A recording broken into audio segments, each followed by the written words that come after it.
नमस्कार दोस्तों। आध्यात्मिक समाधान सीरीज़ के 16वें एपिसोड के अंदर आप सभी का बहुत बहुत स्वागत है। प्यारे दोस्तों, हमारे आज के इस एपिसोड के अंदर जिस भाई का काउंसलिंग का केस आप सभी के सामने हम प्रस्तुत करने जा रहे हैं, ये प्यारे भाई दरअसल इसलिए अपना सेशन करा रहे थे क्योंकि इनकी जो धर्म पत्नी है उनके साथ इनके रिश्ते पूरे जीवन भर जो हैं वह खराब रहे। और ये बताते हैं कि आज इनकी जो पत्नी है वो पूरी तरह से डिप्रेशन के अंदर जा चुकी हैं। और इनकी पत्नी जो डिप्रेशन में गई हैं उसकी वजह से वे घर के अंदर ऐसा माहौल क्रिएट करके रखती हैं जिसके चलते ये बहुत ज़्यादा परेशान रहते हैं।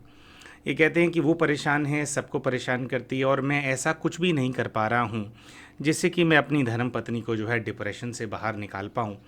तो ये जानना चाहते थे कि ऐसा ये क्या कर सकते हैं जिससे कि इनकी पत्नी को डिप्रेशन से बाहर आने में मदद मिले। दोस्तों, अमूमन तौर पे ऐसा होता है कि ऐसे केसेस में हम ये बात रेकमेंड करते हैं कि भाई जो व्यक्ति डिप्रेशन के अंदर है तो काउंसलिंग तो उनको करवानी चाहिए ना, क्योंकि उनके मन में क्या चल रहा है वो तो वही जानते हैं।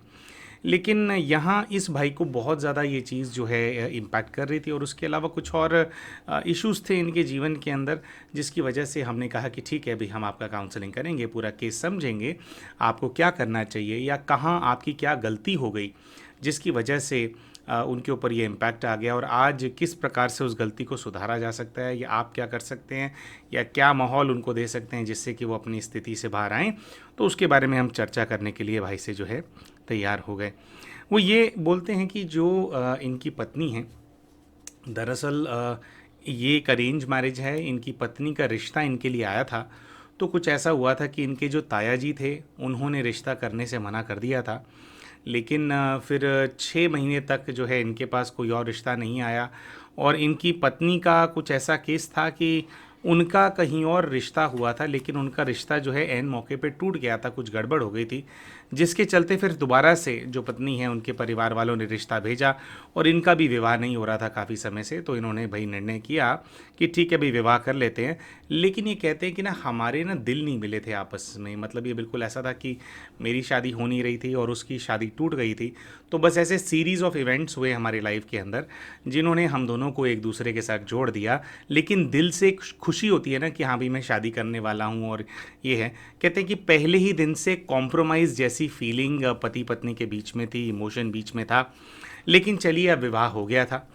ये भाई कहते हैं कि भाई मेरा ना बहुत ही एक स्ट्रॉन्ग, मेरे को हमेशा से फीलिंग ये रही है कि भाई जो सारा परिवार होता है ना, सारा परिवार जो कुटुंब होता है उसको ना साथ मिल कर के रहना चाहिए, एक साथ रहना चाहिए।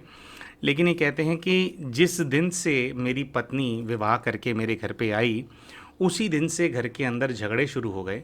उस दिन से का मतलब है कुछ दिनों बाद से, जैसे अभी पहले तो रस्में होती हैं और ये सब होता है। लेकिन ये कहते हैं कि फिर अपनी पत्नी को घर छोड़ करके जब मैं काम पे जाता था और काम से जब मैं वापस आता था तो एक कमरे के अंदर मेरी माँ और मेरी बहन रो रहे होते थे और उस कमरे से पार करके मैं दूसरे कमरे के अंदर जाऊं तो वहाँ मेरी पत्नी रो रही होती थी और ये तीनों ही जेन्युइन रो रहे होते थे। इन लोगों के आपस में भयंकर झगड़े होते थे, ये एक दूसरे को पसंद नहीं करते थे, बिल्कुल एक दूसरे को काटने को दौड़ते थे। एक दूसरे की शक्ल देखना भी इनके लिए, एक दूसरे के लिए गवारा नहीं था। तो ये कहते हैं कि काफ़ी समय तक ये कलेश होता रहा, मैं दोनों के बीच में पिसता रहा। फिर मेरी पत्नी ने ये कहना शुरू कर दिया कि भाई मुझे ना आप अलग घर लेकर के दो, मेरे से यहाँ पे नहीं रहा जाता है, मेरी इन लोगों से नहीं बनती है, मुझे अलग घर में रहना है। लेकिन ये कहते हैं कि भाई मेरे को बहुत ज़्यादा स्ट्रांग फीलिंग थी, मुझे था कि नहीं भाई, ऐसे परिवार थोड़ी तोड़ना चाहिए, भाई जैसा भी है आप लोग आपस में एडजस्ट कीजिए। तो यहाँ पर भाई जो है उसको बहुत एक, वो यहाँ पे जब भाई बता रहे थे तो एक बहुत ही एक एग्रेसिव स्टांस भी था उनके उसके अंदर कि भाई ऐसे तो घर परिवार टूटते टूटते ऐसे तो पता नहीं कितने टूट जाएंगे, थोड़ा बहुत एक दूसरे को समझना चाहिए, माँ को भी समझना चाहिए, आपको भी समझना चाहिए। और माँ बूढ़ी है तो मैं उनको कुछ कह नहीं सकता हूँ, तो आपको ही कह सकता हूँ, आप थोड़ा एडजस्ट करो। ये कहते हैं कि मैंने इस प्रकार से जो अपनी पत्नी को बोलता था तो वो जैसे तैसे वहाँ पर रही। ये कहते हैं कि जब शादी हुई तो मेरी नौकरी कुछ इस प्रकार की थी कि पहले जो 2-3 वर्ष हैं, पहले के 2-3 वर्ष तो मैं अपने परिवार के साथ रहा और उसके बाद पिछले 17 वर्षों से ये भाई बताते हैं कि मैंने एक ऐसा सेल्स एंड मार्केटिंग का जॉब पकड़ लिया जिसके अंदर मुझे भारत के अलग अलग कोनों पे जो ऑफिस है उसके माध्यम से भेजा जाता था, और जो है मेरा ट्रैवल का जॉब हो गया था। तो ऐसा है कि महीनों मैं टूर पे जाऊंगा, उसके बाद 2 दिन के लिए 4 दिन के लिए घर पे आऊँगा, फिर मुझे महीनों टूर पे जाना पड़ेगा। तो मेरा टूरिंग का जो जॉब है मैं पिछले 17 वर्षों से करता आ रहा हूँ। ये भाई बताते हैं कि भाई इनकी जो परिवार है उसकी आर्थिक स्थिति खराब थी बहुत, जब ये छोटे थे। पिताजी की कोई छोटी सी परचून की दुकान थी, और बस जैसे तैसे ही गुजारा होता था। तो इन्होंने अपने आप से कमिटमेंट भी कर रखा था कि भी कुछ भी करके ना, जो परिवार है उसकी पूरी परिस्थिति मैं बदल दूंगा। तो मैं कैसे भी करके जो है नौकरी करके या कुछ भी अच्छा अपना काम धंधा करके जो है मैं वो करूँगा, और मैं स्टैंड हो जाऊँगा। तो ये कहते हैं कि 17 वर्षों तक फिर मैंने ट्रैवल का जॉब किया, पीछे से अपना घर बनाया, घर में चीज़ें बनाई, सब कुछ बनाया। यहाँ हमने इनसे पूछा कि भाई ये जो घर आपने बनाया, तो क्या पत्नी का घर अलग बन रहा था और माँ का घर अलग बन रहा था? तो इन्होंने कहा कि भाई ऐसा है कि मैं ना घर नहीं तोड़ना चाहता था, जिसकी वजह से जो मेरी पत्नी है वो ये मेरे माता पिता के साथ ही रही। क्योंकि भाई एक ये भी होता है ना कि भाई माता पिता की तो सेवा करने के लिए लाया हूँ अपनी पत्नी को, है ना, कि भी माता पिता की सेवा करेंगी। तो इसलिए फिर वो यहीं पर ही रही। और उसके साथ साथ ये बोलते हैं कि भाई अ, आज इनकी जो धर्म पत्नी है वो इनको कहती हैं कि तुमने सारी दुनिया के लिए किया लेकिन हमारे लिए कुछ नहीं किया। इसके साथ साथ दोस्तों ये एक तो इनका वाइफ वाला ये जो आपस में जो चैप्टर है वो चल रहा है। तो इन्होंने कुछ ऐसा बताया कि 17 वर्षों बाद जब इन्होंने नौकरी करना बंद किया, तो फिर से जैसे ये परमानेंटली घर के अंदर एंगेज होने लगे, तो इनको ऐसा दिखाई दिया कि भाई जो कलेश है आज भी वैसे का वैसे ही है ना, वो परेशान होते रहते हैं। तो फिर इनको ऐसा रियलाइज़ हुआ कि भाई ऐसा करता हूँ मैं, अब मेरे पास इतने पैसे भी थे, तो इनका जो पुश्तैनी मकान है उसको 2-3 अलग अलग पोर्शंस में इन्होंने बना दिया, जिसके अंदर से एक पोर्शन के अंदर इनकी पत्नी रहती हैं, इनके बच्चे रहते हैं, ये रहते हैं। एक पोर्शन के अंदर इनके माता पिता रहते हैं, और एक पोर्शन के अंदर जो है इनके छोटे भाई और उनकी पत्नी और उनका परिवार रहता है। ये कहती हैं कि भाई पहले तो मेरी पत्नी की और देवरानी की उनकी जो है आपस में बनती नहीं थी, लेकिन जैसे ये लोग इनका घर अलग हुआ है तो आपस में वो बेस्ट सखियाँ बन गई हैं, और थोड़ा वो ठीक हुआ है। लेकिन ये कहते हैं कि भाई अब 17 साल मैंने काम किया, और 17 साल काम करने के बाद मैंने जब अपना घर के अंदर कदम रखा तो मुझे ये था कि भाई अब मैं थोड़ा फ्री हो गया हूँ, तो घर वाले बहुत खुशी से मुझे एंटरटेन करेंगे। लेकिन ऐसा मेरे साथ हुआ नहीं। ये कहते हैं 17 साल नौकरी करने के बाद मैं घर में आया, और मेरे बेटे के साथ ऐसी कोई परिस्थिति हुई कि उसने अपनी पढ़ाई के चलते घर को छोड़ दिया, मतलब वो कहीं दूर हॉस्टल जा कर के रहता है। तो कहते यार एक ये भी बहुत दुविधा सी है मेरे को कि भाई मैं यहाँ, भाई मैं वैसे बेटे से अपने अलग रहा क्योंकि मेरी नौकरी थी, मेरी वो नौकरी ख़त्म हुई है तो बेटा अब अलग हो गया है। अच्छा दोस्तों, इसके साथ साथ भाई ने एक और अपनी परेशानी के बारे में बताया। इन्होंने बताया कि भाई जिस फील्ड में इन्होंने काम किया उस फील्ड का इनको बहुत अनुभव है, बहुत बड़ी बड़ी डील्स इन्होंने अपनी कंपनी के लिए की हैं। तो जिसके चलते इन्होंने फिर ऐसा निश्चय किया था कि जब इनकी आखिरी नौकरी गई उसके बाद इन्होंने कुछ समय तक अपनी जो जमा पूंजी है उसका इस्तेमाल करके बिज़नेस करने का भी प्रयास किया था। लेकिन ये बताते हैं कि मैं वैसे तो सेल्स बहुत अच्छी करता था, सब कुछ करता था, लेकिन जब खुद मैं उस बिज़नेस के अंदर उतरा तो मैं बहुत बुरी तरह से बर्बाद हो गया, मैं बहुत ज़्यादा परेशान हो गया, मुझे बहुत ज़्यादा लॉस हो गया। तो ये भाई जानना चाहते थे कि इनको आगे क्या करना चाहिए, क्या इनको बिज़नेस आगे करना चाहिए, नहीं करना चाहिए, किस चीज़ के ऊपर इनको फोकस करना चाहिए। बहुत एक वर्कोहॉलिक किस्म के इंसान हैं। तो दोस्तों इन्हीं सब चीज़ों को लेकर के जो भाई हैं इन्होंने अपना जो है ये काउंसलिंग का सेशन कराया। आगे चल कर के ये अपना पास्ट लाइफ रिग्रेशन भी कराना चाहते थे, लेकिन उसके अंदर इनको कुछ इशू आ गया था। उसके बारे में भी हम थोड़ा सा बताएंगे कि क्यों इशू आया, उसके अंदर इनका पास्ट लाइफ रिग्रेशन हो नहीं पाया था। लेकिन उससे पहले दोस्तों आज जो काउंसलिंग इनका हुआ और काउंसलिंग के दौरान कौन सी बातें खुली और किस प्रकार की एडवाइस हमने इनको दी, दोस्तों हम बताना चाहेंगे कि जो एडवाइस हमने इनको दी अगर उसको ये सचमुच में इम्प्लीमेंट करें तो हमें ऐसा लगता है कि अपनी पत्नी को ये डिप्रेशन से बाहर भी निकाल लेंगे, और अपना जो घर है उसके अंदर जो ये दुख के बादल इनके घर के अंदर छाए हुए हैं उनको ये छांट भी देंगे, और जो है परिवार के अंदर वापस से सौहार्द की भावना, प्रेम की भावना ये वापस ला सकते हैं, प्रोवाइडेड कि जो इनको काउंसलिंग के दौरान जो बातें निकल करके आई और जो रिकमेंडेशंस दिए गए उन रिकमेंडेशंस पे ये थोड़ा चलें, उनको फॉलो करें और जैसा बताया गया वैसा करें। तो आइए दोस्तों बात करते हैं कि डिस्कशन के दौरान कौन सी चीज़ें सामने आई और किस प्रकार के रिकमेंडेशंस इस भाई को दिए गए। तो प्यारे दोस्तों देखिए, सबसे पहली बात जो हमने भाई से की वो इन लाइंस पे की कि आज जो इनके रिश्ते के अंदर जो परिस्थिति इनके सामने आई है, उसका सबसे बड़ा कारण तो ये है कि जब इन दोनों का विवाह हुआ तो शायद दोनों की तरफ से, लेकिन अगर दोनों की तरफ से ना हो तो इनकी तरफ से तो कन्फर्म्ड ये बात है कि जब आप किसी भी व्यक्ति को अपने जीवन के अंदर अपने साथी के रूप में लाते हैं तो एक कंपेनियनशिप की भावना होती है, एक दूसरे का साथी बनने का एक विचार होता है मन में, और वो जो विचार है उसको फिर हम उसको वाटर करते हैं, वो जो जो पौधा होता है उसको हम वृक्ष बनाते हैं। लेकिन इनके केस के अंदर वो कंपेनियनशिप की भावना ही नहीं थी। पहले ही दिन से ये भाई ऐसा सोच रहे थे कि भाई मैंने कॉम्प्रोमाइज़ किया है इस विवाह के अंदर, मुझे विवाह करना नहीं था, ये मेरा कॉम्प्रोमाइज़ है, जिसकी वजह से हमें लगता है कि इन्होंने अपनी पत्नी को पत्नी के रूप में देखा ही नहीं। अब हमने इन भाई को ये बात बोली तो भाई को बहुत बुरा लगा। इन्होंने कहा कि भाई आप ऐसे क्यों बोल रहे हैं, मैंने अपने सारे कर्तव्य निभाए हैं। तो हमने बोला कि बाबू तुम बताओ तुमने कौन से कर्तव्य निभाए हैं।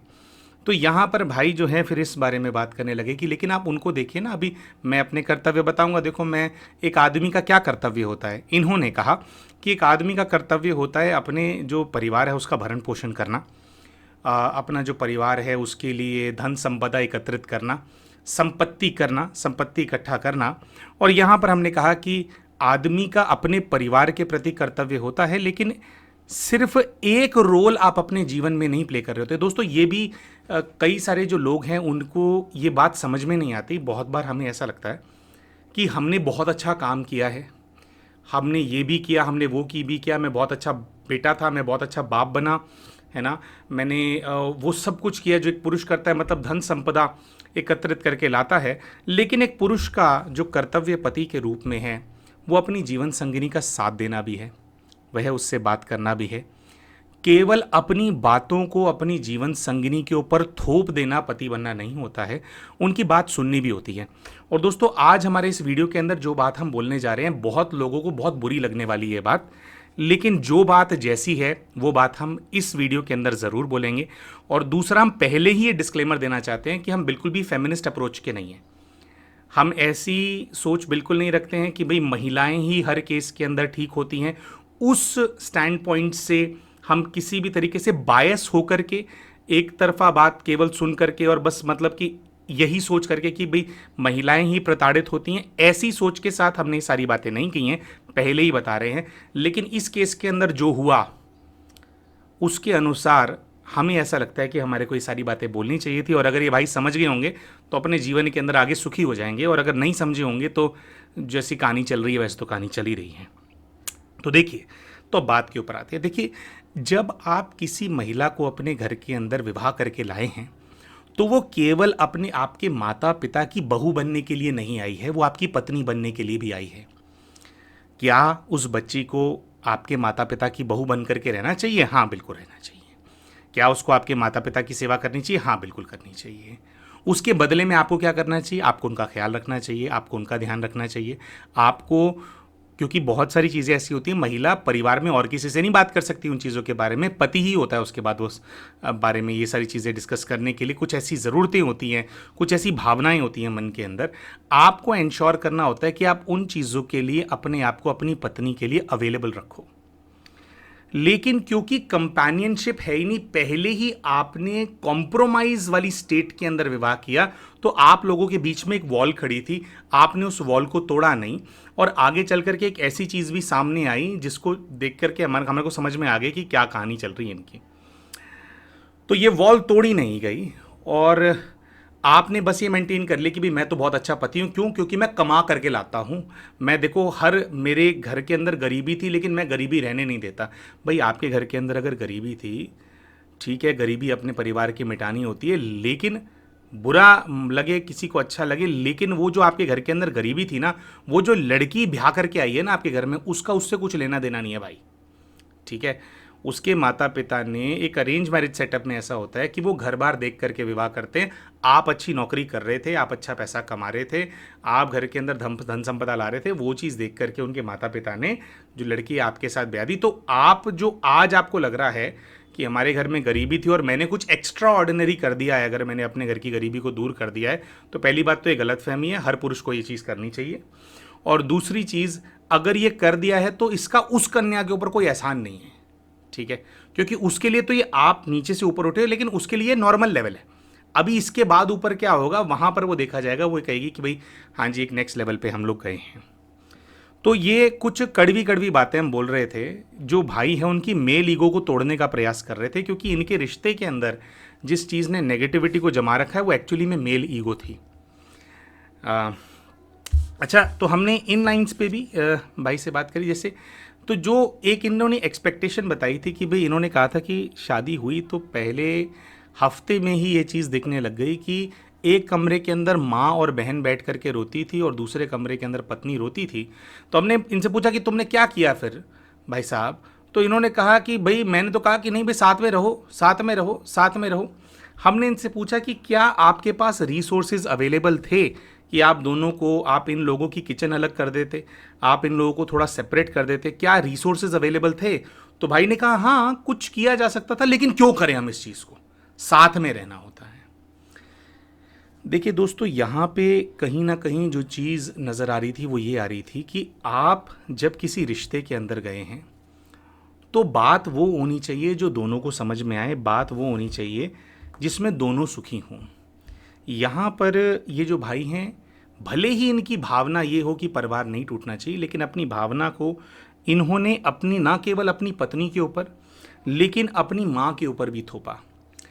इन्होंने दो ऐसी सोल्स को, या इनफैक्ट तीन ऐसी सोल्स को, बहन की तो बाद में शादी हो गई थी तो वो सुखी हो गई, लेकिन माँ को और अपनी पत्नी को, दो ऐसी आत्माओं को जो आज उनका रोल कुछ भी हो, सास और बहू का रोल है, लेकिन दो ऐसी आत्माओं को साथ में 15-16 वर्ष रहने के लिए मजबूर किया, सॉरी 17-18 वर्ष साथ में रहने के लिए मजबूर किया, जिन दोनों की एनर्जी एक दूसरे को रेपेल करती थी, जो कि दोनों एक दूसरे को पसंद नहीं करती, जो कि आपस में एक दूसरे को लेकर के नेगेटिव हैं। दोस्तों देखिए, एक बात समझने की ये होती है कि हम लोग बहुत बार क्या सोचते हैं कि जो लोग हमारे प्रति हमारे नेगेटिव हैं या हमें वो पसंद नहीं करते, या उनका जो नेचर है और हमारा जो नेचर है वो आपस में फिट नहीं बैठता, तो अगर हम क्षमा योग करेंगे, अगर हम गुड वाइब्रेशंस उन तक पहुंचाएंगे, तो वो लोग ना हमें पसंद करने लगेंगे। देखिए, ऐसा होता है कि हाँ, वाइब्रेशंस हम पहुंचाते हैं, पसंद हमें करने लगते हैं, तो उससे फ़र्क पड़ता है। लेकिन इनकी पत्नी को और इनकी माता जी को तो वो एफर्ट नहीं डालना था ना, उन लोगों ने तो वो एफर्ट नहीं डाला। वो लोग तो क्लियर थे इस चीज़ के ऊपर कि हम एक दूसरे को पसंद नहीं करते, है ना। माता का स्टैंड होगा कि पत्नी को छोड़, पत्नी का स्टैंड होगा कि मुझे यहाँ से बाहर निकाल, है ना। और अगर हम योग करें भी, पॉजिटिव वाइब्रेशंस भी भेजें, तो बहुत बार ऐसा होता है कि रिश्ता जो है न्यूट्रल हो जाता है।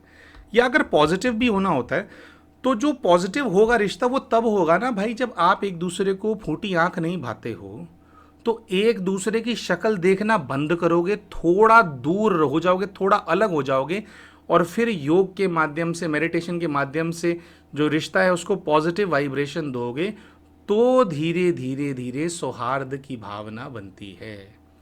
लेकिन अगर आप दो दुश्मनों को एक ही कमरे के अंदर बंद करके रखोगे तो वो एक दूसरे का सर फोड़ेंगे फोड़ेंगे। तो यहाँ पर इन्होंने एक प्रकार से मजबूर किया अपनी पत्नी को, और हम दावे के साथ ये बात कह सकते हैं कि केवल इनकी पत्नी नहीं, बल्कि इनकी माताजी भी डिप्रेशन के अंदर होंगी। वो चीज़ इनके सामने शायद इन्होंने मेंशन नहीं करी है, ऐसा कुछ नहीं किया इन्होंने, लेकिन इनकी माताजी भी ज़रूर डिप्रेशन के अंदर होंगी। हमें ऐसा लगता है, हमारा अजम्पशन है ये, ठीक है। तो हमें ऐसा लगता है दोस्तों कि इस केस के अंदर इनको, जो इनकी धर्म पत्नी है, उनको मजबूर नहीं करना चाहिए था साथ में रहने के लिए। कुछ टाइम के लिए मनुष्य बोलता है कि ठीक है भाई आप ट्राई करके देखो, क्योंकि एकदम से तो नहीं करना चाहिए। आपने 6 महीने देखा, आपने साल देखा, आपने 2 साल देखा, आपने 3 साल देखा, उसके बाद तो आप कम से कम व्यवस्था करो कि लोग अलग हो जाएं। अच्छा, और 3 साल के बाद आपको भी, इनको भी दिखाई देने लग गया था कि झगड़े बहुत ज़्यादा बढ़ने लग गए हैं, और उसके चलते ही एक इनका जो फैक्टर था ना जिसने इस चीज़ के अंदर कंट्रीब्यूट किया। बातों बातों में बात सामने आई कि ये एक ट्रैवल वाला जॉब पकड़ लें, जो कि बाहर जाकर करने वाला जॉब पकड़ लें। वो एक फैक्टर ये था कि घर के अंदर कलेश बहुत ज़्यादा होते थे। तो घर के अंदर कलेश बहुत ज़्यादा होते थे, उससे आप तो भाग लिए, ठीक है, भले ही सामने से व्यक्ति कोई भी नाम क्यों ना दे रहा हो कि अच्छा कमाने वाली जॉब थी, मैंने तो परिवार के लिए किया, लेकिन आपने जॉब को इसलिए बदला क्योंकि घर के अंदर जो कलेश चल रहा था, उन दोनों की आपस में जो एनर्जी क्लैश हो रही थी, उसके बीच में आप पिस रहे थे, आपसे वो बर्दाश्त नहीं की जा रही थी। तो आपने क्या किया, आप बीच में से निकल लिए, आप हो गए कल्टी, ठीक है। उन दोनों को छोड़ दिया एक दूसरे का माथा फोड़ने के लिए। अब इतने सालों से वो एक दूसरे का माथा फोड़ते आ रही हैं, 17 साल एक दूसरे के साथ रही दो ऐसी आत्माएं जो कि घृणा करती हैं एक दूसरे से, जो कि नफरत करती हैं एक दूसरे से, और आपने मजबूर किया उन दोनों को साथ रहने के लिए। तो आज अगर आपकी पत्नी ये बोलती है कि आपने सब लोगों के लिए किया लेकिन मेरे लिए कुछ नहीं किया, तो आपने उसकी दिल की भावना नहीं समझी ना।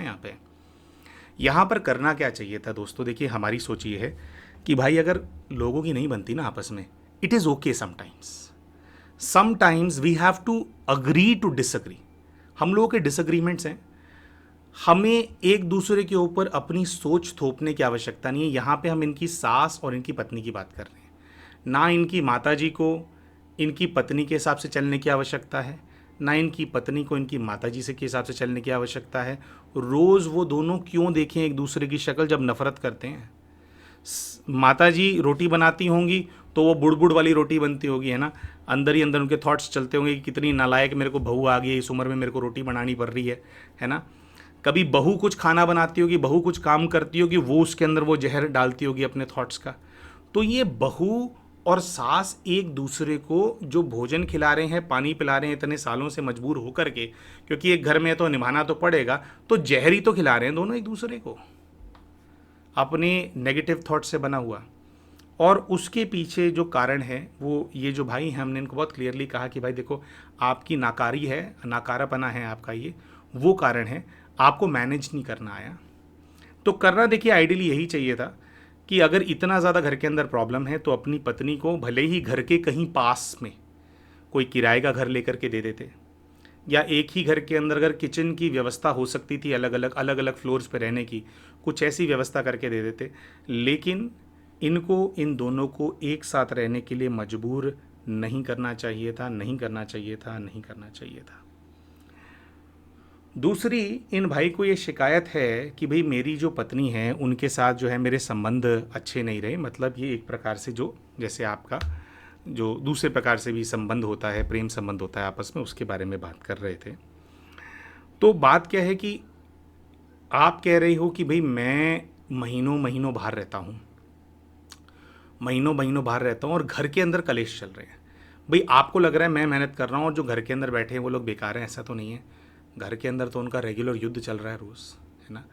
तो आप ये देखें, आप बाहर से कहीं से आ रहे हैं एक ऐसी जगह पर जहाँ युद्ध चल रहा है, जहाँ युद्ध का मैदान है, जहाँ रोज़ रोना धोना होता है, जहाँ लोग नेगेटिविटी से भरे हुए हैं, और उनको पता है कि इस नेगेटिविटी में डालने वाला जो कारण है वो आप ही हैं।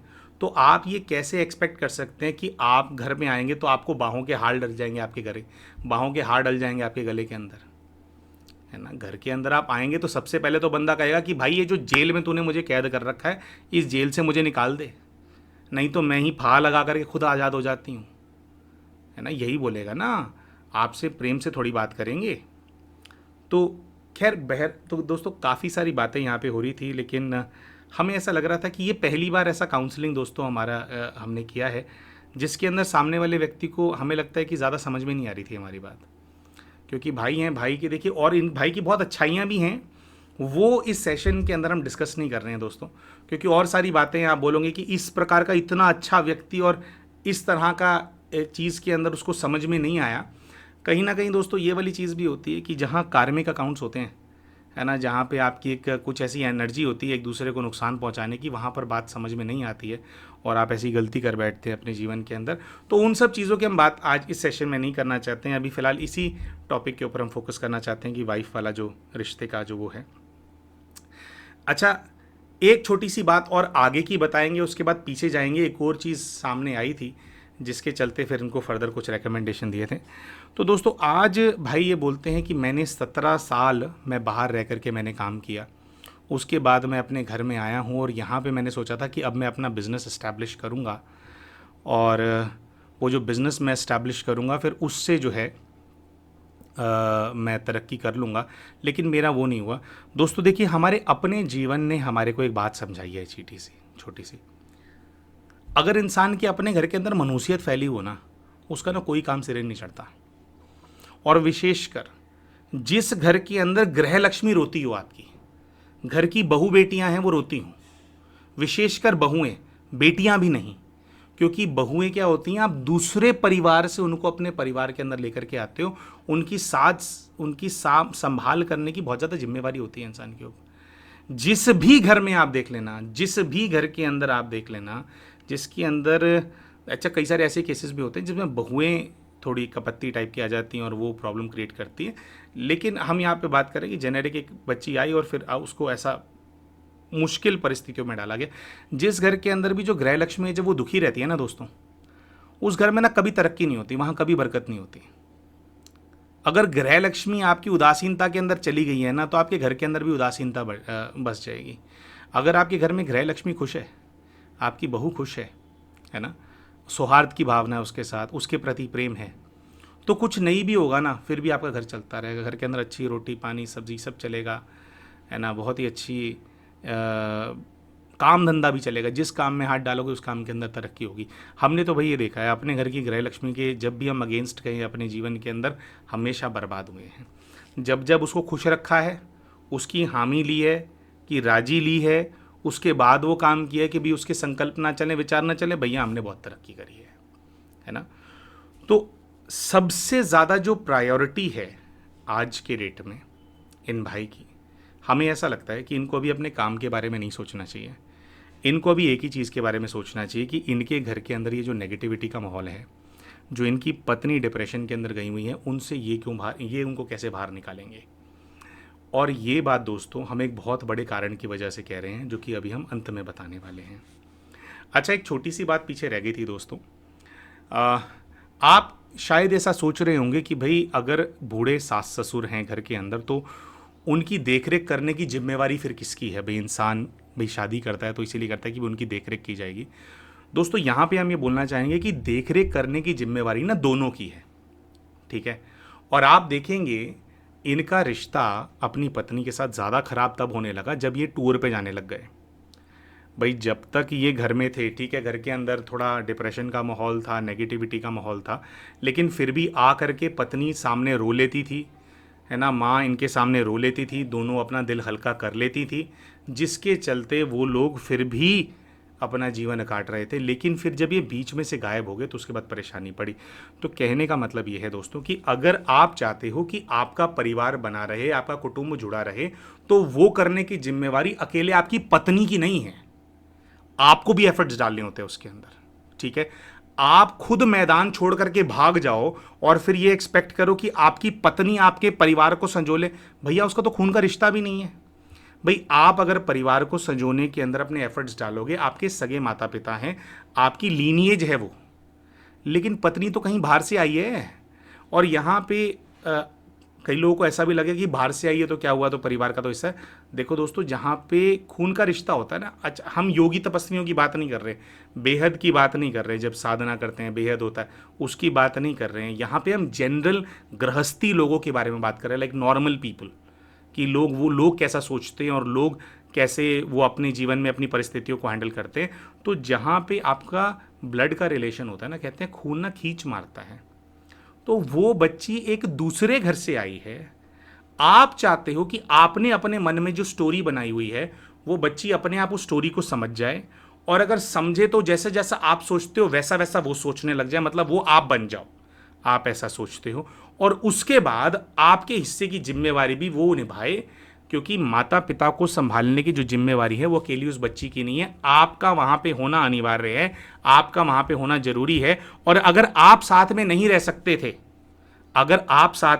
सकते थे, तो आपको अपनी पत्नी को व्यवस्था करा के देनी चाहिए थी कि वो कहीं कहीं आसपास वो रह ले, ताकि वो सुख की चैन की सांस ले सके, वो ऐसे घर में रह सके जहाँ पे उसको रोज़ मत्था ना मारना पड़े। दोस्तों यहाँ पे हम बिल्कुल भी जो इनकी माताजी हैं या जो इनकी पत्नी है, इन दोनों में से किसी को सही गलत नहीं ठहरा रहे, क्योंकि हमारे को तो पता ही नहीं किस बात पे इनके झगड़ा होता था, है ना। माँ किस मुद्दे पे ठीक है, पत्नी किस मुद्दे पे ठीक है, ठीक और गलत की बात ही नहीं है। बात सीधी सी ये है भाई, उन दोनों की एनर्जी आपस में मैच नहीं करती, वो दुश्मन आत्माएं हैं, पता नहीं कौन से जन्म का उनका आपस में अकाउंट चलता आ रहा है। तो ज़बरदस्ती क्यों रख रहे हो उनको साथ में? उनको साथ में नहीं रहना चाहिए था, उनको अलग होना चाहिए था। अभी भी ये बताते हैं कि पिछले 2 साल से इनके घर के अंदर सुख है। 2 साल से घर के अंदर सुख कैसे आया? अब जो इनका घर, पुश्तैनी जो घर था, उसका इन्होंने कंस्ट्रक्शन करवा लिया है, उसके अंदर अलग अलग माले चढ़ा लिए हैं, आगे पीछे अलग अलग पोर्शन कर लिया है। माता पिता अलग घर के अंदर अपना वो रोटी बनाते हैं, शायद जो देवरानी है वो देती है रोटी, ठीक है। इनकी जो पत्नी है उनकी किचन अलग है, सब 3 किचन्स हैं घर के अंदर। क्या रोटी खानी है, क्या करना है, अपने घर में क्या काम करना है, उसके लिए तीनों को एक दूसरे की शक्ल देखने की आवश्यकता नहीं है। कोई ज़रूरत पड़ती है तो हाँ, इनकी पत्नी और इनकी जो भाई की पत्नी है वो जाकर के माता पिता को देख लेते हैं। तो अभी 2 साल से सुख है और वो झगड़ा नहीं करते। अगर आज इतने सालों बाद ये बात की जा सकती थी तो ये पहले भी हो सकता था। अगर पहले कर लिया होता तो हमें ऐसा लगता है कि जो इनके माताजी के और इनके पत्नी के रिश्ते के बीच में जो खटास आई वो आती नहीं। कभी कभी क्या होता है, ऐसा होता है कि बहुत ज़्यादा एक दूसरे के अंदर आप चिपक करके रहो ना, घुस घुस के रहो, तो रिश्ते में खटास आ जाती है। लेकिन थोड़ा दूर रहो और आते जाते रहो तो प्रेम बना रहता है आपस के अंदर, है ना। तो वो वहाँ पे वो केस था। अच्छा दोस्तों, बातों बातों के अंदर एक बात जो सामने आई वह ये बात सामने आई कि जब इन्होंने अपने टूरिंग का काम करना शुरू किया तो अपने टूरिंग के काम के दौरान ये बताते हैं कि इनको शुरू किए हुए साल भर या 2 साल ही हुआ था। उस समय इन्हीं के परिवार के अंदर एक नई महिला ने कदम रखा। इनके परिवार का कोई सदस्य है जिनका विवाह हुआ था, हम नाम नहीं लेना चाहते हैं क्योंकि रिश्ते की गरिमा बहुत गहरी है। तो उस कोई ऐसा रिश्तेदार है जो बहुत करीबी है, उनके घर के अंदर एक नई बहू आई। ये कहते हैं जब वो लड़की जब ब्याह करके आई तो वो लड़की इनसे 10 या 15 साल जो है छोटी थी, 10-12 साल जो है इनसे छोटी थी। और ये कहते हैं कि वो शादी करके किसी और के घर में आई है, लेकिन जैसे ही मैंने उसको देखा और उसने मुझे देखा, मुझे बहुत ही ऐसा गहरी अनुभूति हुई कि जैसे हम दोनों का एक बहुत गहरा कनेक्शन सा है। अब क्योंकि वहाँ पे रिश्तेदारी बहुत गहरी थी और ये जहाँ टूर पे रहते थे, तो अपने टूर से एक आकर्षण के चलते ये अपने उस रिश्तेदार के घर बार बार जाने लगे। इनका उस रिश्तेदार से ऐसा रिश्ता था कि वो इनको आने से मना नहीं कर सकता था। और ये बताते हैं कि वो जो कन्या है उसके ऊपर इनके रिश्तेदार के घर में कुछ अत्याचार हो रहा था, वो परेशान चल रही थी। उसको ये फील कराया जाता था कि जैसे वो डाउन ट्रोडन है, वो किसी काम की नहीं है। और मुझे ये बात देख करके बहुत बुरी लगती थी। यहाँ पर दोस्तों हमने इन भाई को बात को काटा। हमने कहा भाई कि दूसरे की बीवी के साथ अत्याचार हो रहा है और आपको बहुत बुरा लग रहा है, अपने घर में आप भी तो यही कर रहे हो। आपकी पत्नी आपको क्या बात बोल रही है, उसकी तो आपको वैल्यू है नहीं, है ना। आप अपना डिसीजन थोपना चाहते हो, उसका पति उसके ऊपर डिसीजन थोपना चाहता है। तो भाई ने कहा कि भाई जो भी है, लेकिन मुझे ना एक बहुत ही गहरा और आत्मिक कनेक्शन ये जो लड़की है इससे फील हुआ, जिसके चलते बताते हैं कि कुछ वर्षों के अंदर इन दोनों का आपस में अफेयर हो गया। और अफेयर के चलते फिर जो है जैसे एक इंटीमेट रिलेशन और ये सब जो होता है ये भी क्रिएट हो गया। अब ये बोलते हैं कि भाई मैं पिछले 15 वर्षों से उस कन्या के साथ अफेयर के अंदर हूँ। मैं उसका जो थॉट है अपने मन से नहीं निकाल पाता। आज भी मैं सोचता हूँ कि मैं सब कुछ करूँ, लेकिन मैं उसके प्रति भी जिम्मेवार हूँ। मैं चाहता हूँ कि वो पढ़े लिखे अपने पैरों पे स्टैंड हो, तो मुझे क्या करना चाहिए। तो हमने भाई को कहा कि भाई सबसे पहले तो उससे बात करना बंद करो और ये जो मचा रखा है सारा ये ख़त्म करो इसको आप।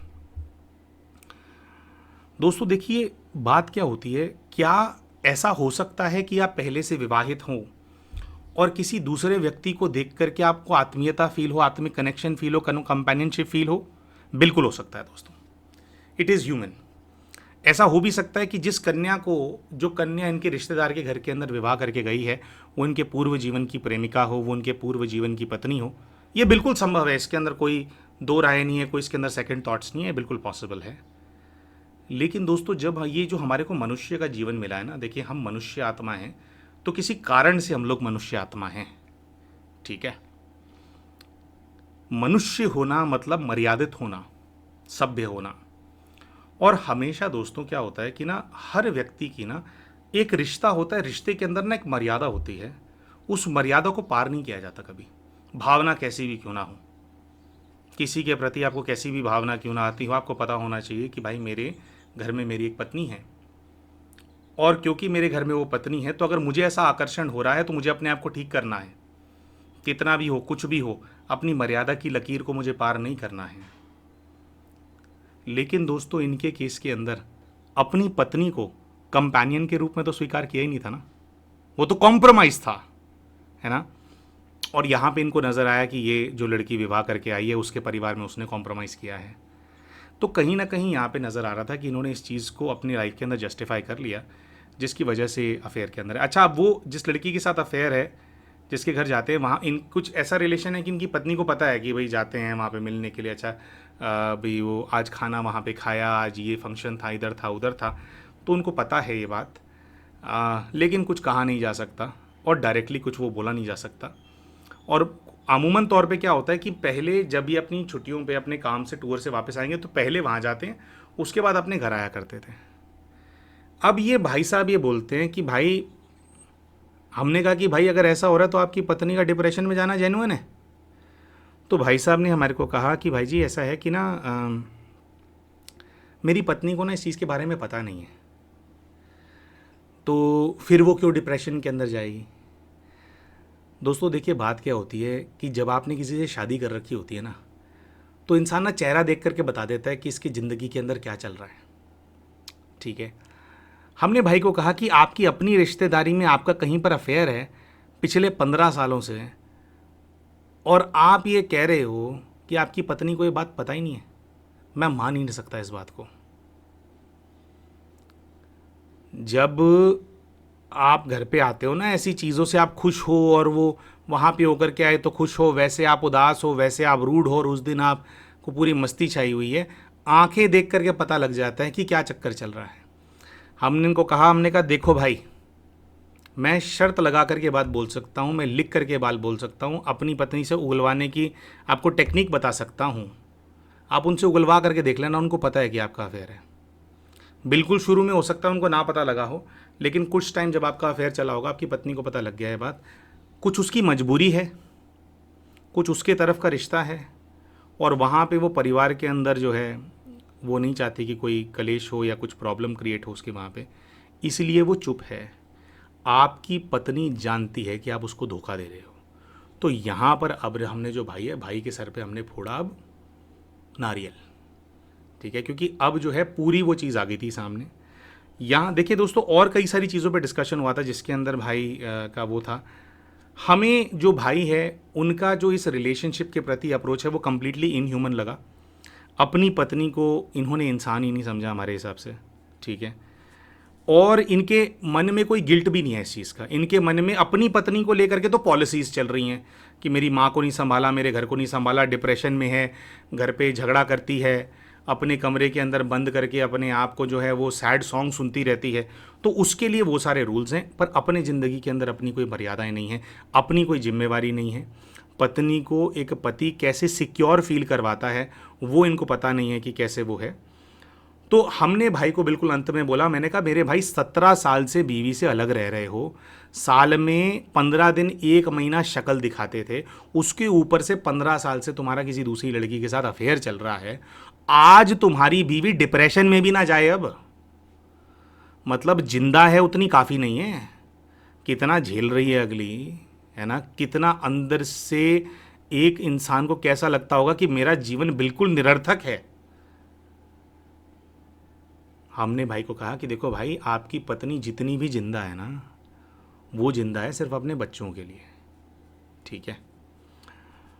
तो अब आपको क्या करना चाहिए। देखिए जनरली दोस्तों, देखिए हम इस प्रकार की एडवाइस देते हैं कि अगर कोई व्यक्ति अपनी किसी परिस्थिति के अंदर है, अपने किसी नेचर की वजह से किसी को नेगेटिव रहने की आदत होती है, तो आप ज़्यादा कुछ कर नहीं सकते हैं। आपको जो है आप उनको शुभ भावना, शुभ कामना, एनर्जी दो उनको, और उनको थोड़ा प्रेरित करो अगर कर सकते हो कि वो पॉजिटिव हों अपनी लाइफ के अंदर।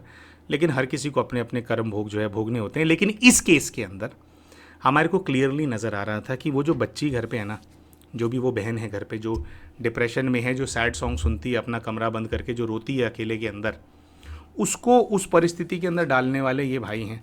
तो ये वाले भाई के केस के अंदर ना हमने थोड़ा प्यार से कम बात करी, थोड़ा हमने आक्रोश ज़्यादा दिखाया, क्योंकि हमें ज़्यादा जनरली हमें बुरा नहीं लगता, हम डिटैच रहते हैं। लेकिन इस केस के अंदर मेरे को ज़्यादा बुरा इसलिए लग रहा था कि किसी के साथ आप गलत कर रहे हो, रियलाइजेशन भी नहीं है आपको। आप काउंसलिंग करा रहे हो ये सोच करके कि भैया मेरे को कुछ वो एडवाइस करेंगे कि भाई, कि मैं खुद को भाई साहब जो है पूरे टाइम विक्टिम समझ रहे थे कि भी मेरे साथ ये हुआ, मेरे साथ वो हुआ।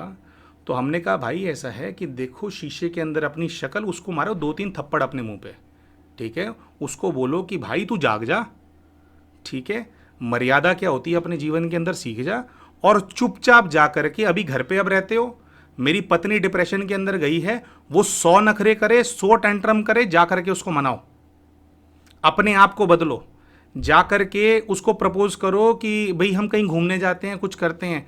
ये कहते हैं वो घर में बंद रहती है, उसको कहीं घूमना पसंद नहीं है, ना हो उसको घूमना पसंद। जो उसकी हालत हुई है, जो वो हाफ यहां से लूज कर चुकी है, आप उसके जिम्मेवार हो, आपको ही ठीक करना पड़ेगा। तो हमने कहा भाई अपने ये जो कमर कस लो, वो गालियां भी देगी, वो तंश भी मारेगी, है ना, वो बुरी बुरी बातें भी सुनाएगी, जितनी बातें सुनाती है सुनो, पर उसको मनाने की जिम्मेवारी, उसके कमरे में पड़े रहने की जिम्मेवारी, उसका डिप्रेशन शेयर करने की जिम्मेवारी आपकी है। वो कमरे में बैठ करके सैड सॉन्ग सुनती है तो वहां पड़े रहो आप भी उसके साथ। इस सिचुएशन में लाने वाले आप हो उसको, तो आप ही उसको इस सिचुएशन से बाहर निकालोगे। और जहां ये दूसरा रिश्ता आपका चल रहा है ना, जो आपको लग रहा है कि मैं बड़ा जिम्मेवार फील करता हूं, तो परमात्मा ने जिसके साथ लड़ लाया ना आपको, जिसके साथ आपका रिश्ता आपका क्रिएट किया है, उसकी जिम्मेवारी उठा लो पहले जा करके। जहां जिम्मेवारी निभानी है पहले वहां निभा लो, और ये अपने मन का जो रिश्ता बना रखा है वहां की जिम्मेवारी उसके घर वाले उठा लेंगे, ठीक है। पिछले 15 साल से काफ़ी जिम्मेवारी उठा ही रहे होगे, तो अब वो उठा लेंगे, अब ज़रूरत नहीं है, ठीक है ना। और हर इंसान को अपने लिए भी कुछ करना होता है, तो वो अपने आप सक्षम बन जाएगी। जैसे अपनी पत्नी को आपने छोड़ रखा था कि खुद संभाल लेगी, तो वो भी संभाल लेगी अपने आप को। फिलहाल सब चीज़ों वो करो। मैं नहीं कहता पत्नी को जाकर के बता दो अपने अफेयर के बारे में, पता नहीं और क्या डेवस्टेटिंग हो जाए चीज़, लेकिन वहाँ से बाहर निकलो, अपनी पत्नी पे ध्यान दो, उनको बाहर निकालो। भाई को हमने जब इनका काउंसलिंग हुआ था उसके बाद हमने इनको एक मेडिटेशन का कोर्स ज्वाइन करने के लिए कहा था। फिर आप सभी को पता होगा दोस्तों कि पीछे चक्रा हीलिंग सेशंस हुए थे 7 डेज़ के। तो हमने भाई को ये भी कहा था कि आप ये जो सेशंस है ना चक्रा हीलिंग के, ये सारे करना। हमने भाई का देख लिया था, तो हमें पता था कि नेगेटिविटी का इनके ऊपर भी बहुत ज़्यादा प्रभाव है। तो हमने इनको कहा था कि भाई देखो, अगर आपको PLR कराना है, और PLR से भी ज़्यादा अगर आपको अपने जीवन की परिस्थिति सुधारनी है, तो आपको वो कला पूरी तरह से सीखनी होगी कि कैसे हाईली पॉजिटिव रहा जाता है, कैसे हाईली पॉजिटिव एनर्जी को रेडिएट किया जाता है, और कैसे उसको अपने आसपास के माहौल के अंदर फैलाया जाता है, जिससे कि आपके घर से जो डिप्रेशन की एनर्जी है वो दूर हो, धीरे धीरे आपकी पत्नी के ऊपर प्रभाव आए। कुछ उनके प्रति भी आपको योग करने की आवश्यकता है, ठीक है। आप ऐसा करेंगे तो आपके ऊपर भी जो नेगेटिविटी है वो भी रिमूव होगी, और घर से भी आप नेगेटिविटी क्लीन कर देंगे। दूसरा, चक्रा हीलिंग के अंदर जैसे पूरी तरह से वो एक चक्रा हीलिंग जब होती है, जैसे ये 15 दिन का जो कोर्स बताया, तो ये तो सेल्फ हीलिंग कोर्स है कि अपने आप कर लेंगे। आपको याद होगा पिछली वीडियोस में भी हमने अनाउंस किया था कि आप उस कोर्स को ज्वाइन करना, आप खुद सीखो कि कैसे अपने आप को परिस्थिति से बाहर निकालना होता है।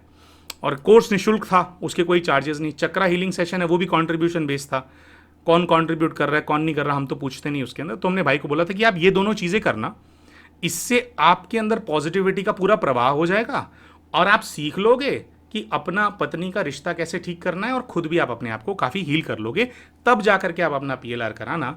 लेकिन दोस्तों, जिस दिन हमने PLR करने के लिए भाई से बात करी, भाई जब फिर आगे PLR जिस दिन शेड्यूल था, उस दिन भाई साहब ने बताया कि मैंने तो बस कोर्स 2 दिन ही ज्वाइन किया था, उसके बाद मैं कर नहीं पाया, और चक्रा हीलिंग वो मैं कर नहीं पाया, तो मेरा PLR कर दो। हमने भाई साहब को पहले ही बोल दिया था कि भाई साहब, अगर आपको ये चीज़ें रेकमेंड की गई तो आपकी कोई स्थिति, कोई परिस्थिति हमने देखी होगी, तभी तो रेकमेंड की है। करने को तो PLR हम उसी दिन कर दें या वैसे ही बुक कर लें। तो बट आपकी बात सुन करके हमारे को समझ में आया कि नहीं, पहले काउंसलिंग फिर PLR करना चाहिए, तभी तो आपको उस तरह से रेकमेंड किया गया था ना। तो अब आप ये करके नहीं आए हो, तो हमारे को पता है कि काफ़ी क्लीनिंग नहीं हुई होगी आपकी, तो चांसेस बहुत कम थे। और फिर इसी चीज़ के चलते दोस्तों जब भाई का पास्ट लाइफ रिग्रेशन किया गया तो इनका अपने पिताजी से भी कुछ इनका कार्मिक अकाउंट था और ये अपने पिताजी से बहुत ज़्यादा घबराते थे। तो पूर्व जीवन के कुछ दृश्य इनके सामने आए, इन्होंने देखा कि भाई कोई वो है, पता नहीं कोई युद्ध हो रहा है, कुछ ऐसा है, और पिताजी के अंडर ये कहीं पे कुछ काम करते हैं और ये बहुत ज़्यादा घबरा रहे हैं। जैसे ही पिताजी का नाम आए थर थर काँपें, जैसे ही पिताजी का नाम आए ये थर थर काँपें, इस प्रकार का था। और इनका फिर PLR हो ही नहीं पाया, उठा। और यहाँ पर फिर हमने भाई को बताया कि देखिए भाई, आप ये जो हो रहा है, देखिए आपके अंतर मन के अंदर कोई भय है, कोई त्रुटियां हैं, कुछ नेगेटिविटी है। अगर आपने ये 15 दिन पूरा कोर्स कर लिया होता, अगर आपने चक्रा हीलिंग कर लिया होता, तो काफ़ी ये एनर्जी क्लीन हो चुकी होती। और फिर जब आप अपने PLR के दौरान ये दृश्य देखते तो आप उसको झेल पाते, आप उसको हैंडल कर पाते। तो अभी नहीं हुआ, तो खैर फिर उसके बाद क्या है, सेशन पूरा करने के बाद एक अनसक्सेसफुल सेशन, तो फिर भाई को हमने बोला कि भाई अब दोबारा कराना पड़ेगा, कुछ कर तो सकते नहीं है ना। तो ये बात भी हम यहाँ पे बोलना चाहते हैं दोस्तों कि कई बार आप लोग हमसे पूछते हैं कि भाई जी, आपने जिनका काउंसलिंग किया, आपने जिनका PLR किया, उसके बाद उनकी परिस्थितियाँ ठीक हुई या नहीं हुई। देखिए प्यारे दोस्तों, ऐसा होता है कि हम ना कई सारे रिकमेंडेशंस देते हैं एक दिन में, जैसे कई PLR हो जाते हैं, कई डिस्कशन होते हैं, तो हमारा कैचअप करने का हमारा हिसाब किताब ज़्यादा बन नहीं पाता। लेकिन बहुत सारी हीलिंग प्रैक्टिसेस, बहुत सारी मेडिटेटिव प्रैक्टिसेस, बहुत सारी और थोड़ी बहुत चीज़ें, थोड़ा बहुत कुछ टेक्निक्स और वो सब भी बताते हैं कि घर से कैसे नेगेटिविटी को दूर रखें, और क्या थोड़ा बहुत कुछ क्विक फिक्सेस भी बताते हैं, पर वो टेम्परेरी चीज़ होती है। तो ये सब कुछ हम बताते हैं। अब दोस्तों आगे आप वो कर रहे हैं या नहीं कर रहे हैं, वो आपके ऊपर है। तो हमें ऐसा समझ है कि जो लोग ये सब चीज़ें फिर फॉलो करते हैं, उनके जीवन के अंदर 110% सकारात्मक जो है परिवर्तन आता है। अच्छा, हमारे डिस्कशन से और रिकमेंडेशन से हम कभी भी ये बात क्लेम नहीं करते कि कोई क्विक फिक्स सोल्यूशन है कि आप आए, आपने PLR कराया, वो जादू की छड़ी घूम गई और सब कुछ परिवर्तित हो गया, या काउंसलिंग कराइए। देखिए, जो भी सर्विसेज हम प्रोवाइड करते हैं वो आपकी परिस्थिति जो आपके जीवन के अंदर है उसको गहराई से समझने में आपकी सहायता करती है। और उसके बाद जो रिकमेंडेशंस दिए जाते हैं वो सारे ही ऐसे सारे निशुल्क और सेल्फ पुरुषार्थ, सेल्फ हीलिंग से रिलेटेड है ना, और बेहद में पुरुषार्थ करने से रिलेटेड कुछ हम रिकमेंडेशंस देते हैं।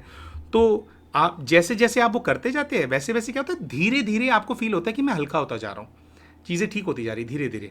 जादू नहीं होता, लेकिन over the period of time आपको दिखता है कि आपकी परिस्थिति, आपकी स्थिति, आपका जीवन बहुत अच्छा हो गया है।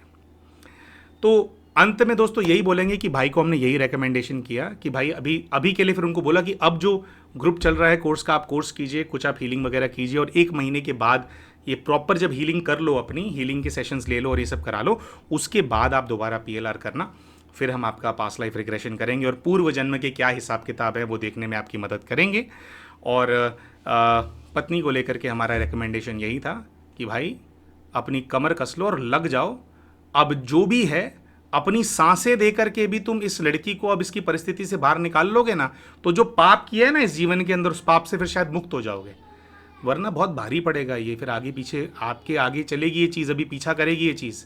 तो ये एनर्जी क्लीन कर लो। पिछले 20 साल बर्बाद किए हैं आपने, सारे गलत काम किए हैं, ठीक है। तो इसी के साथ फिर हमने भाई का जो सेशन है उसको ख़त्म किया। दोस्तों आशा करते हैं जो जानकारी हमने वीडियो के अंदर शेयर करी आपको पसंद आई होगी।